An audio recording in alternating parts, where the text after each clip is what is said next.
sekali lagi shalom. Pada minggu ini kita kembali hadir di tempat ini untuk bisa mempermuliakan Tuhan, menyembah Tuhan.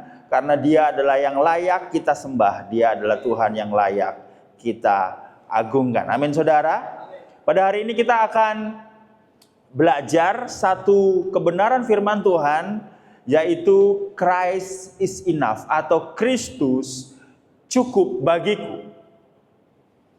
Saudara, suatu saat saya ketemu beberapa orang, lalu mereka bertanya, GB Ivan ini kenapa pada saat dia khotbah, semua pembicaranya khotbah ngomongnya tentang Kristus terus, tentang salib terus, tentang pengorbanan Tuhan Yesus terus.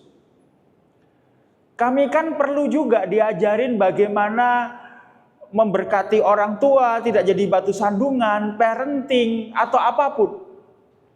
Saudara, izinkan saya menjawab pertanyaan itu pada hari ini. Kristus, salib Kristus, bukan menjadi salah satu topik dalam khotbah kita. Salib Kristus, penderitaan Kristus, pribadi Kristus harus menjadi fondasi untuk setiap topik yang dibicarakan di dalam mimbar gereja, saudara. Bukan salah satu topik. Topik utama, fondasi utama bagi kita. Kalau tidak, kita tidak punya kekuatan untuk memulai apa yang menjadi topik-topik yang kita bicarakan itu. Kita memiliki kekuatan karena fondasi dari topik-topik yang kita bicarakan adalah pengorbanan Kristus. Kalau kita tidak mulai dari salib Kristus, saudara, maka kita hanya dikasih sebuah daftar cara atau aturan-aturan sehingga hari ini kita bisa melakukan, besok kita putus asa. Tapi kalau kita memulai dari salib, maka kita punya alasan, kita punya motivasi, kita punya kekuatan yang benar untuk bisa melangkah. Ada dorongannya. Fondasinya tentu saja apa? Kristus dan pengorbanannya. Jadi salib Kristus bukan salah satu topik yang kita bicarakan pada saat Jumat Agung. Tetapi Kristus dan salibnya adalah fondasi dari semua topik, saudara. Fondasinya adalah apa yang Kristus telah lakukan. Saudara, aplikasi itu penting. Tapi kalau aplikasi hanya tidak didasari oleh kekuatan dari Tuhan, tetapi hanya kekuatan kita, maka aplikasi-aplikasi itu tidak akan pernah bekerja, saudara. Aplikasi harus memiliki fondasi yang kuat dalam kehidupan kita. Ibarat bensin dan mobil, saudara. Kita dikasih tahu cara bagaimana membuka pintu mobil, memencet remote mobil, menstarter mobil. Kalau yang manual mengganti gigi, kita dikasih seperti itu, tapi kita tidak bisa jalan karena tidak ada bensinnya, yaitu apa? Pengorbanan Kristus di kayu salib. Hari ini kita mau belajar sehingga saudara, selalu saya katakan kepada orang itu, kenapa kamu mau seperti itu? Iya, saya mau dihibur, katanya, melalui firman Tuhan. Saudara, ke gereja itu mencari penghiburan dan kedewasaan, bukan mencari hiburan. Sekali lagi ya, ke gereja mencari penghiburan, pengharapan dan kedewasaan, bukan mencari hiburan, saudara. Oleh sebab itu adalah tugas gereja untuk mendewasakan, memberi pengharapan, penghiburan, dan kekuatan untuk kita menjalani aplikasi-aplikasi tadi dengan fondasi Kristus sebagai batu penjurunya. Nah, hari ini kita akan berbicara mengenai Christ is enough. Kristus cukup bagiku.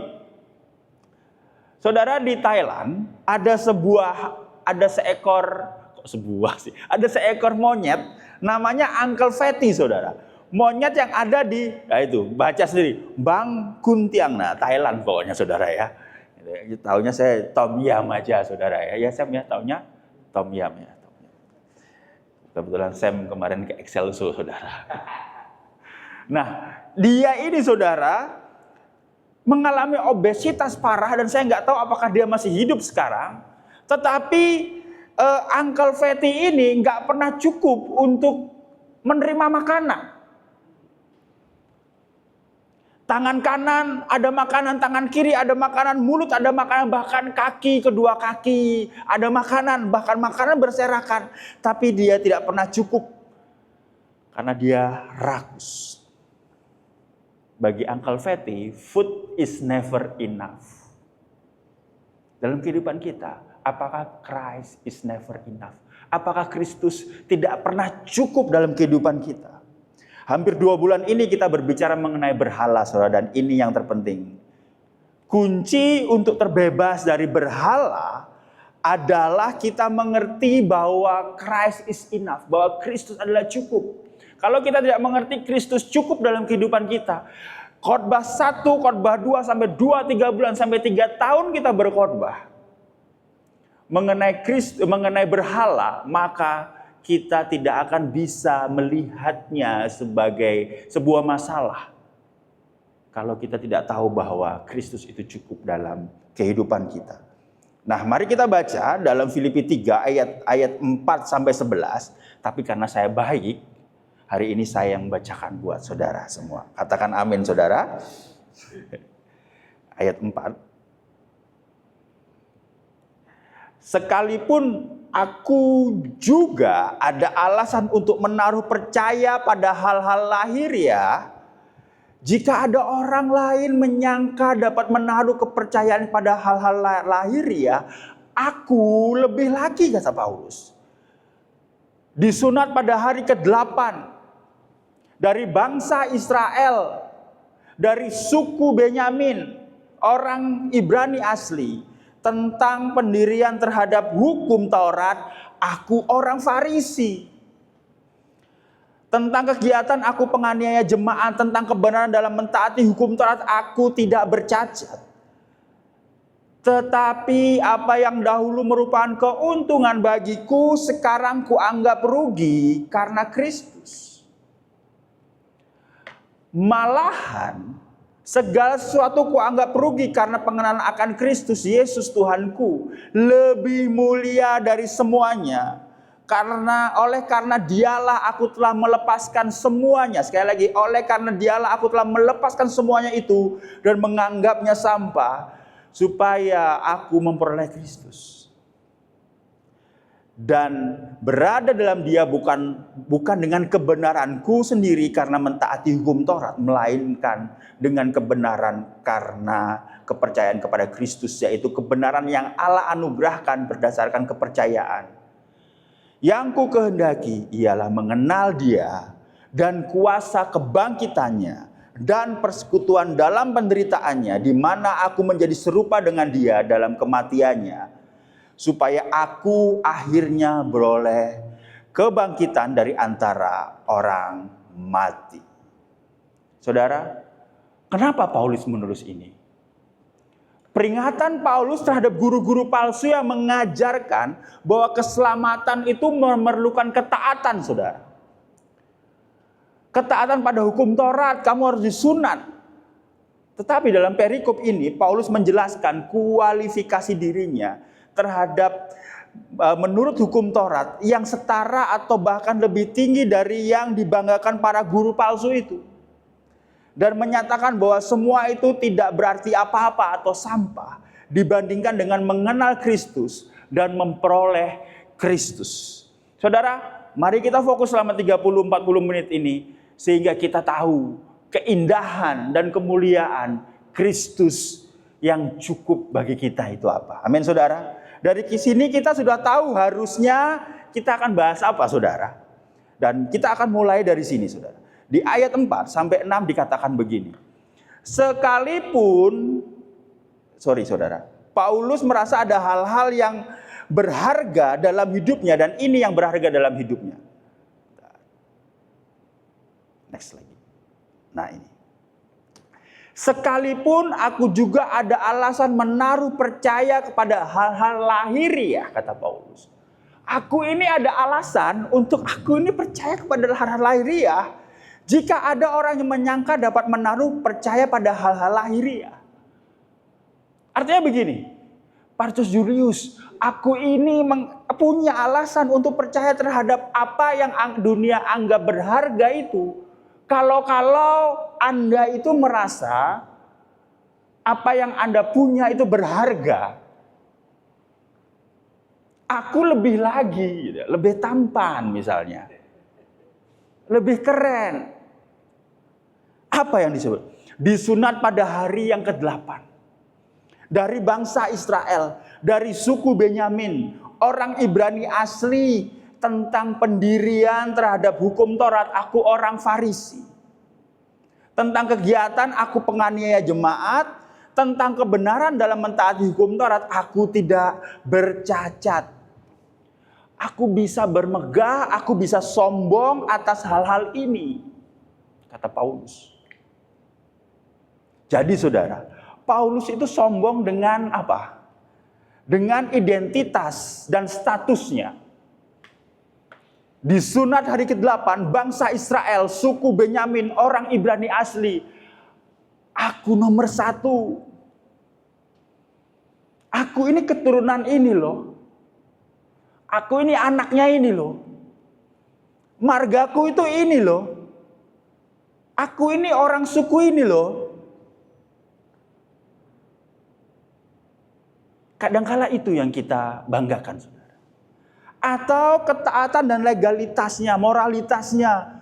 Katanya mengenai hukum Taurat, aku orang Farisi, aku benar-benar mentaatinya. Pastor Gayus, saya itu baca firman Tuhan dari Kejadian saya Wahyu PP, Wahyu ke Kejadian. Saat teduh, wah nomor 1 saya. Saya tidak pernah menginjakkan kaki tempat tidur saya tanpa saya saat teduh dulu. Saat teduh adalah hidup saya. Enggak salah, saudara. Mengenai kebenaran dan mentaati hukum Taurat, aku tak bercacat. Dari 10 hukum Taurat, dari kitab Kejadian sampai Wahyu, saya menjalankannya semua. Jadi saudara, hukum Taurat itu ada sekitar ratusan hukum Taurat. Dan Paulus berani berkata, enggak bercacat saya. Wah, ini kalau zaman sekarang nih saudara, udah jadi malaikat, saudara.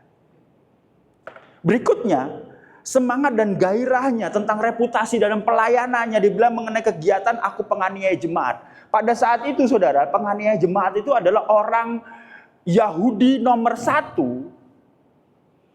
yang memiliki kehormatan karena mengejar ajaran Tuhan atau ajaran sesat pada saat itu.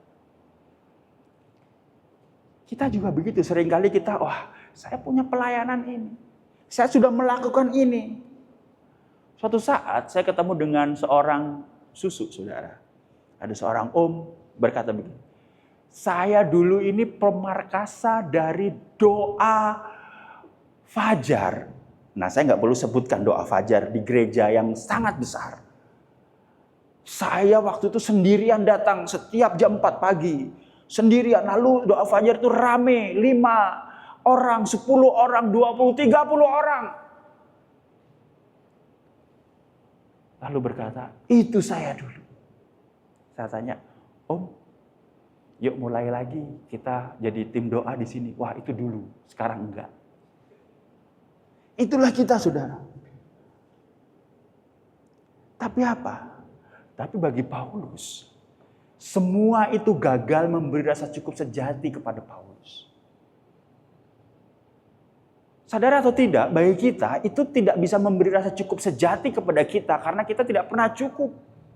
Terus kita mencari validitas, terus kita mencari pengakuan orang, terus kita mencari power, mencari kasih sayang, mencari sesuatu yang bisa kita atur dalam kehidupan, saudara. Kita tidak pernah bisa merasa cukup karena kita terus dan terus untuk mencarinya. Saudara, setiap orang punya daftar keuntungan hal-hal apa yang membuat kita merasa cukup sebenarnya. Anda dan saya punya daftar, kalau saya punya 1 miliar pertama, saya pasti akan merasa lebih dihormati. Suatu saat teman saya datang ke saya mengeluh, saya nggak disetujuin sama orang tua pacar saya. Kenapa? Karena saya belum punya tempat tinggal. Loh, kamu itu kan udah punya apartemen. Oh, beda pastor. Kalau di Surabaya, kalau nggak punya landed house, berarti tidak punya rumah katanya. Oh, baru tahu saya. Mungkin oknum itu, oknum. Terus teman saya bilang, oknumnya banyak. Saya punya apartemen. Jadi kamu mau beli rumah? Iya, untuk supaya dapat persetujuan. Saudara, Paulus menulis setelah itu neraca hidupnya dan menyebut semua yang dahulu itu dia banggakan adalah kerugian karena Kristus. Saudara. Hari ini mari kita sebutkan dan kita renungkan apa yang membuat daftar supaya kita rasa cukup. Ada uang kita, ada pasangan kita, ada kepintaran kita. Dari golongan mana hidung saya mancung atau tidak. Saya itu saudara, ada dua hal yang membuat saya insecure saudara. Yang pertama, saya itu pengen banget untuk bisa pintar matematika saudara. Nah, makanya saya kadang iri sama Sam gitu ya. Sama siapa yang bisa pintar matematika gitu ya. Sama yang kedua tentu saja kalau melihat orang rambutnya lebat saudara. Karena saya tidak punya itu saudara. Tapi ini saudara, tapi bagi Paulus itu semuanya sampah dibilang. Kita pegang hal-hal berharga sampai kita nggak sadar terjadi seperti ini. Kehilangan Yesus yang sejati dalam hidup saya, iya saya mengetahui saya punya Kristus yang mati buat saya, tapi hidup saya akan cukup atau puas kalau saya tambahkan dunia yang bisa saya peluk. Dunianya lebih besar loh, nggak apa-apa, kan ada Kristus. Ini artinya saudara, kita mau dua-duanya, tapi kita lebih cinta sama dunia. Kalau boleh saya sebut, Kristus dalam hidup Bapak Ibu Saudara sekalian hanya berguna. Katakan sama-sama berguna. Sekali lagi berguna. Kristus tidak cukup dalam kehidupan kita. Kristus tidak mulia. Kristus tidak indah dalam kehidupan kita. Kita mau pegang erat. Kita sudah kehilangan Yesus. Saudara, saya kenal beberapa tahun yang lalu ada seorang pengusaha yang memiliki kehidupan. Suatu saat dia terlilit utang, saudara. Utangnya miliaran, saudara. Nggak bisa dibayar. Dia doakan saya ya, Pak Pendeta. Saya lo makan nggak bisa. Tiba-tiba saya bangun tidur jam 2 pagi. Saya nggak bisa tidur, Pak Pendeta. Oke, kita berdoa ya. Saya berdoa supaya Tuhan bukakan jalan untuk Anda. Tiba-tiba Tuhan bukakan jalan, saudara. Properti yang dia mau jual akhirnya laku, saudara. Dan dia bisa tutup hutangnya. Lalu dia bisa usaha kecil-kecilan, saudara. Dia bilang, aku sudah mulai pulih. Lalu apa? Dia menjadi kaya. Tambah kaya. Menjadi tambah kaya, saudara. Suatu saat ketemu saya lagi dan dia sudah mulai beda. Dia berkata, aku ini merasa jago bisnis. Aku ini pintar dalam mencari peluang. Udah beda, saudara. Tidak ada kerendahan hati. Sehingga dia lupa akan Tuhan. Pak, ke gereja lagi. Oh, tenang, nanti aja. Ke gereja lagi, Pak. Saya udah kasih persembahan kok ke gereja. Saudara, karena satu dan lain hal, dalam 2 bulan bisnis yang dia bangun kolaps, saudara. Hutangnya lebih banyak daripada yang waktu itu, saudara. Bahkan dia cerita, sekarang saya untuk makan aja saya nggak bisa. Dia kehilangan anaknya karena dia sibuk bekerja. Dia kehilangan istrinya karena dia sibuk bekerja. Saudara, ini adalah sebuah kisah nyata yang pada saat dia cerita dia nangis beberapa tahun lalu. Tapi ini yang ingin saya sampaikan. Apa yang dia pegang dan dia anggap berharga sekarang sudah tidak ada lagi. Makanya Paulus berkata, semuanya itu sampah. Semuanya itu rugi. Dikatakan ayat 7 ayat 8. Tetapi apa yang dahulu merupakan keuntungan bagiku, yang mungkin keuntungan-keuntungan itu sama dengan Anda dan saya, sekarang ku anggap rugi karena Kristus, malahan segala sesuatu ku anggap rugi karena pengenalan akan Kristus. Tuhanku lebih mulia daripada semuanya, oleh karena dialah aku telah melepaskan semuanya itu dan menganggapnya apa saudara? Sampah. Supaya aku memperoleh Kristus. Keuntungan dulu, dia kalkulasi saudara, sama Paulus. Keuntungan dulu dan sekarangnya itu rugi bahkan sampah. Supaya aku memperoleh Kristus. Nah, mari kita bahas untung dan rugi, saudara. Ini sebenarnya saya mau minta Samuel untuk maju untuk ngomong tentang untung dan rugi, tapi kali ini saya aja. Karena Samuel tidak tahu bahasa Yunaninya, gitu ya, saudara. Rugi itu zemia, berarti kerugian, denda atau kehilangan. Seperti kerugian kalau zaman dulu ada kapal karam. Suatu saat ada teman saya, pastor, papa saya itu kerja palawija. Dalam satu hari uang miliaran habis karena kebakaran. Sampah itu skubala yang bermakna limbah, makanan yang dibuang najis, kotoran seperti kotoran anjing, saudara. Hal yang menjijikkan. Nah, saya punya anjing di rumah namanya Bocil, saudara. Nah, setiap pagi itu dia pinter, dia nggak pernah buang air di kandang, kalau nggak terpaksa atau di rumah dia selalu minta ke belakang, saudara. Dia garuk-garuk pintu, dia minta ke belakang. Nah, istri saya yang bagian beresin selalu bilang, ambilkan tisu. Kenapa? Nggak mungkin dipegang langsung kan, saudara. Jijik. Sensasi itulah yang ingin Paulus katakan berhubungan dengan apa yang dia percaya dahulu sebagai sesuatu yang berharga, saudara. Jadi artinya keturunan, silsilah, ketaatan hukum dan pencapaian itu bersifat tidak kekal dan tidak bisa diandalkan. Sekali lagi, keturunan dari mana, ketaatan hukum, pencapaian bersifat tidak kekal dan tidak bisa diandalkan kalau dibandingkan dengan Kristus. Pada saat saya umur 28 tahun, ini kayak saya berapa? 27. Tuhan saya pada saat itu, saya tamat SMA saya bekerja dulu, saudara. Saya bekerja mencari nafkah, adalah sedikit tabungan. Lalu saya memutuskan untuk saya berkuliah di usia 28 tahun, saudara.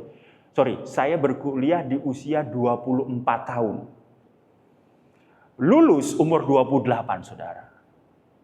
Belum lulus waktu itu. Usia 28 saya belum lulus. Saya melihat teman saya si A udah kerja, si B sudah kerja. Saya masih berkutat dalam skripsi saya. Saya bingung, saudara. Saya merasa tidak punya masa depan di usia saya yang ke-28.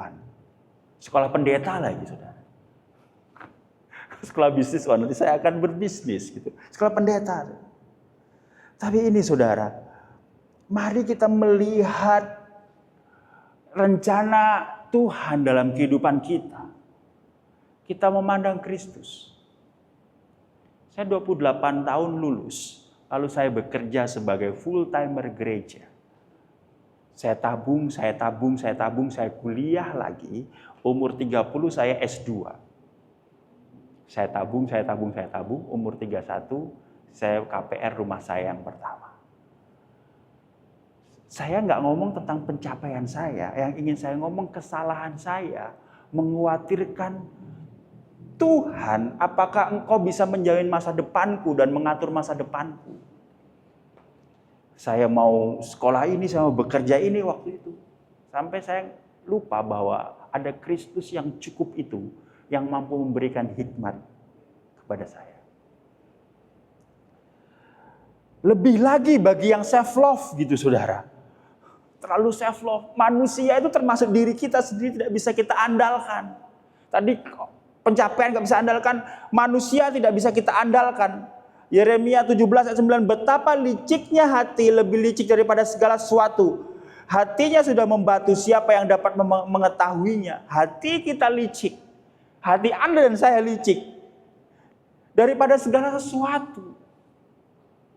Ada waktu di mana kita nggak bisa percaya kepada orang lain, pribadi orang lain maupun diri kita. Suatu saat saya mendengarkan sebuah podcast, saudara, yang intinya berkata begini, pada akhirnya di kursi atau di tempat tidur menjelang kematian kita, hanya ada Yesus dan kita saja di situ menghadapinya, saudara. Suatu saat ada seorang ibu-ibu atau orang tua dan anaknya, saudara. Ibu-ibu ini ditinggalkan oleh suaminya pada saat suaminya mati-matian, pada saat ditinggal suaminya pada saat anaknya masih kecil-kecil, saudara. Karena ibu-ibu ini adalah ibu-ibu yang warrior, saudara. Ini, saudara. Ibu-ibu ini berkata, saya mau bekerja buat anak saya. Dia bekerja buat anaknya, banting tulang, sampai dia merasa bahwa aku gak punya rasa capek. Kaki dijadikan kepala, kepala dijadikan kaki. Supaya saya bisa bahasa Jermannya, supaya saya bisa membandani anak saya. Harta diberikan. Supaya nanti tua, saya bisa dirawat oleh anak saya. Supaya saya nanti tua, saya tidak ditinggal sama seperti saya ditinggal sama suami saya. Tapi begitu harta diberikan, mamanya ditinggal sendiri, saudara, sama anaknya. Anaknya tidak ada yang peduli. Natal demi Natal. Jadi bentar lagi kita Natal ya. Tahun baru demi tahun baru. Si mama sendiri, saudara. Akhirnya tersisa hanya Yesus saja yang dia punya. Sampai ajalnya tiba, hanya Yesus yang dia punya, saudara. Yang ingin saya sampaikan apa? Manusia bisa berencana, tetapi pada akhirnya hanya Yesus yang kita punya, saudara. Hanya Yesus yang kita punya. Di titik itu, semua tidak berguna, hanya Yesus yang cukup indah untuk kita genggam, saudara. Lalu ada sebuah pertanyaan. Lalu bagaimana? Kita nggak ada harapan. Kalau itu semua tidak ada harapan, lalu bagaimana? Paulus menemukan kecintaan yang lebih indah dan mulia. Karena ada pribadi yang setia dan tidak meninggalkan. Paulus menemukannya. Di ayat 8 dikatakan begini. Malahan segala sesuatu kuanggap rugi karena pengenalan akan Kristus Tuhanku lebih mulia daripada semuanya. Oleh karena dialah aku telah melepaskan semuanya itu dan menganggapnya sampah, supaya aku memperoleh Kristus. Perhatikan yang diwarnai. Semuanya kuanggap rugi karena ada satu pribadi yang tetap setia, tetap bisa saya pegang, dan pribadi itu cukup. Supaya aku memperoleh Kristus. 8a 8b. Karena pengenalan akan Kristus Yesus Tuhanku. Supaya aku memperoleh Kristus. Dan ini yang lebih indah, saudara. Paulus bahkan begitu menghargai. Bahkan apa? Bahkan Paulus rela menderita dan nyawanya terancam untuk nama ini. Yaitu nama Yesus.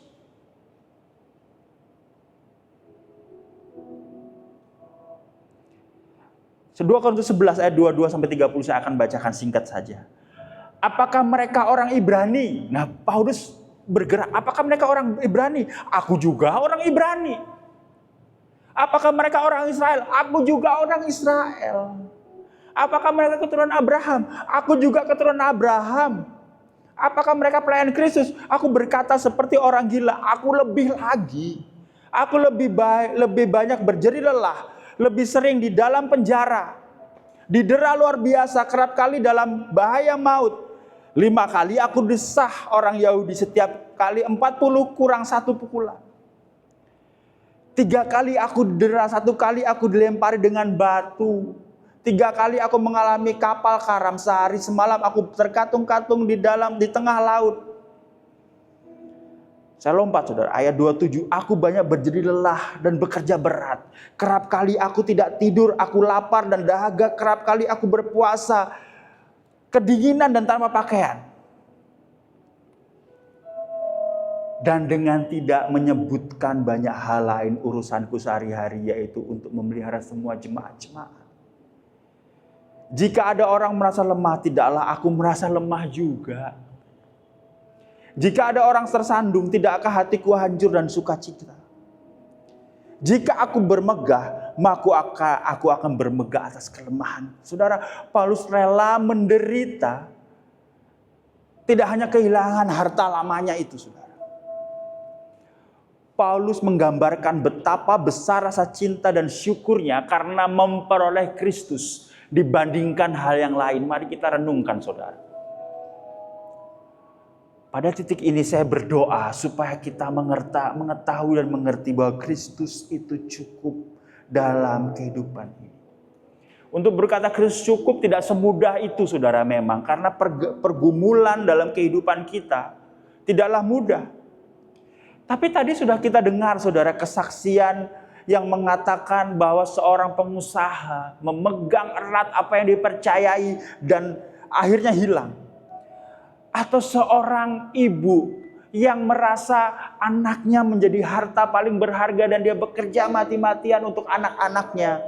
Dan anak-anaknya pada masa tuanya tidak lagi menghargai sang ibu. Saudara, yang ingin saya sampaikan, kalau hal itu terjadi dalam hidup kita, kita dikecewakan, kita tidak berharga. Kalau itu terjadi, kita masih punya Tuhan Yesus. Kalau itu terjadi, kita masih punya Tuhan Yesus. Izinkan saya menjabarkan, saudara. Kenapa begitu mulianya? Ayat 9-11. Dan berada dalam Dia bukan dengan kebenaranku sendiri, karena mentaati hukum Taurat, melainkan dengan kebenaran karena kepercayaan kepada Kristus. Yaitu kebenaran yang Allah anugerahkan berdasarkan kepercayaan. Yang ku kehendaki ialah apa, saudara, mengenal Dia dan kuasa kebangkitannya dan persekutuannya dalam penderitaannya, di mana aku menjadi serupa dengan Dia dalam kematiannya, supaya aku akhirnya beroleh kebangkitan dari antara orang mati. Singkat saja, saudara. Paulus menganggap dia memiliki segalanya yang mulia itu. Tapi dia tahu itu tidak bisa menjawab kerinduan hatinya. Lalu dia menemukan sosok Kristus dan menganggap hartanya itu sebagai sampah dan rugi. Maka dia memilih mengenal Kristus dan memperoleh Kristus yang lebih berharga, lebih mulia daripada apa yang dia percaya itu, saudara. Karena dia tahu pada akhirnya yang dia punya adalah Yesus. Paulus menemukan bahwa Kristus cukup untuk 3 hal vital dalam kehidupan. Yang pertama, cukup sebagai dasar keselamatan. Kita dibenarkan oleh kebenarannya, bukan oleh kinerja kita. Kita pengen selamat, kita pengen tidak dikutuk Tuhan, kita pengen layak di hadapan Tuhan. Saudara, kita melakukan segala kegiatan kerohanian didasarkan karena ucapan syukur kita diselamatkan. Cukup sebagai daya pengudusan, kita dimampukan oleh kuasa kebangkitannya untuk hidup kudus dan tabah dalam penderitaannya. Kita terus dikuduskan dan kita tabah dalam penderitaannya. Dan cukup sebagai tujuan kekal. Saya selalu berkata, gereja ini 3 bulan. Saya umur 42, saudara. Dalam 50 tahun lagi, tidak banyak di antara kita ini yang ada di sini, saudara. 40, 50, 60. Ya, Sam 67 ya. Dan Ken 67. Ada beberapa yang masih ada, tapi udah nggak bisa naik tangga. Kita berdoa supaya liftnya nyala ya pada saat itu ya. Tapi saya sudah dengan kekasih jiwa saya di sana. Kita karena Kristus cukup, karena kita punya tujuan kekekalan itu, saudara. Makanya saya selalu berkata, gereja ini bukan punya kita aja, tapi juga punya generasi kita, punya cucu-cucumu, punya anak-anakmu. Tempat mereka untuk dibesarkan mengenal Kristus. Tempat kita untuk memberikan warisan rohani kepada mereka. Kenapa? Karena papa mamanya, engkong emaknya tahu bahwa Kristus itu cukup. Kristus cukup. Roma 8 ayat 18 dikatakan begini, sebab aku yakin bahwa penderitaan zaman sekarang ini tidak dapat dibandingkan dengan kemuliaan yang akan dinyatakan kepada kita. Sebab aku yakin bahwa penderitaan zaman sekarang ini tidak dapat dibandingkan dengan kemuliaan yang akan dinyatakan kepada kita.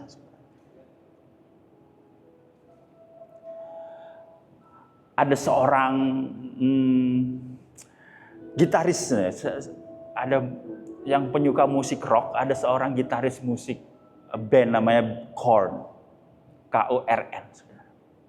Namanya Brian Welch. Adalah mantan gitaris band ternama Korn, saudara. Hidupnya penuh adiksi, minuman keras, free sex, obat-obatan, uang bertebaran, ketenaran di mana-mana. Yang dia anggap ini yang kita cari. Ini yang kita cari, saudara. Kesenangan hidup. Tapi pada akhirnya satu titik dia merasa mau bunuh diri, saudara. Karena keluarganya sudah terkena dampak. Putrinya udah melihat papanya dengan wanita lain. Papanya mabok dan segala macam. Suatu saat seorang teman mengajaknya ke gereja kecil di daerah itu, saudara. Nah, pertanyaannya kalau ada orang masuk GB Ivan kayak head gimana? Kayak Brian Welch. Kita bilang, waduh, ini ada orang Ricky dari mana ini? Kita takut nih. Michelle sama Sam yang Asher disuruh masuk nggak nih? Kita suruh masuk lah, masa enggak kan? Ada amin. Saudara, ada sebuah gereja kecil yang mungkin seperti kita. Brian masuk, saudara. Mendengar firman Tuhan bukan kiat-kiat tentang hidup yang berhasil, tetapi tentang Kristus yang mati mengampuni dosa-dosa kita. Dan akhirnya dia bertobat, saudara. Dibaptis. Dan luar biasanya, saudara, ada mukjizat terjadi apa? Dalam satu malam, dia sembuh dari semua adiksi. Dia nggak ngerokok lagi, dia tidak minuman keras lagi, bahkan dia tidak mengalami sakau obat-obatan. Saudara, ini yang kita mau lihat, saudara. Bahwa apa yang dianggap berharga pada satu titik sudah tidak berharga lagi. Hari ini, saudara, kita belajar perjalanan Kristus adalah cukup yang dilakukan Paulus. Yang pertama, kenali apa yang berharga dalam hidup kita. Apa yang berharga dalam hidup kita? Uang, pekerjaan, kenyamanan kita. Saya itu di rumah suka main e-football, saudara. Ada yang tahu di sini main e-football? Istri saya bilang, jangan main game terus. 5 menit lagi ya. Itu kenyamanan, saudara. Apa yang kita anggap berharga dalam hidup kita? Kalau renungkan nilai Kristus dibanding hal-hal yang berharga itu. Mau sampai kapan keberhargaan itu menjamin hidupku? Yang berikutnya, jadikan Kristus sebagai pribadi yang berharga dan mulia. Dan saya berdoa supaya nomor 4, Kristus cukup dan indah, tidak hanya berguna dalam kehidupan kita. Mari kita berdiri, saudara. Ada 2 pertanyaan reflektif dalam kehidupan kita. Apa apa sampah, kebanggaan, status atau prestasi yang hari ini Anda pegang erat-erat, yang membuat Anda merasa cukup tanpa sepenuhnya bersandar pada anugerah Kristus. Pada saat nomor 1 dijawab, mari kita tanyakan nomor 2. Jika segala sesuatu di dunia ini diambil dari Anda, apakah Kristus sendiri masih cukup untuk menjadi satu-satunya dasar sukacita dan jaminan kita, saudara? Pada hari ini, mari kita renungkan bersama-sama. Enggak sesimpel itu Tuhan untuk kami berkata Kristus cukup. Tapi firman Tuhan hari ini tidak mengajarkan untuk kita melupakan semuanya itu. Mencari uang, mencari nafkah, mencari penghidupan, mengatur kehidupan. Tapi hendaknya semuanya itu didasari kepada rasa Kristus cukup bagiku. Sehingga suatu saat pada saat itu diambil, kita masih memiliki sesuatu yang berharga, sesuatu yang mulia, yang terus mendekap kita dan mengajak kita untuk bangkit, maju, dan melangkah ke depan. Tuhan, pada hari ini kami rindu untuk kami melepas segala berhala kami, tapi terlebih dahulu ajar kami untuk kami mengerti bahwa Kristus cukup dalam kehidupan kami. Pada saat kami merasa Kristus cukup, kami memiliki keinginan untuk terus lebih giat dalam menjalani kehidupan. Tetapi di satu sisi, kami merasa aman dalam dekapan Kristus. Meteraikan firman pada hari ini, hanya dalam nama Tuhan Yesus, kami berdoa dan kami mengucap syukur. Haleluya. Amin.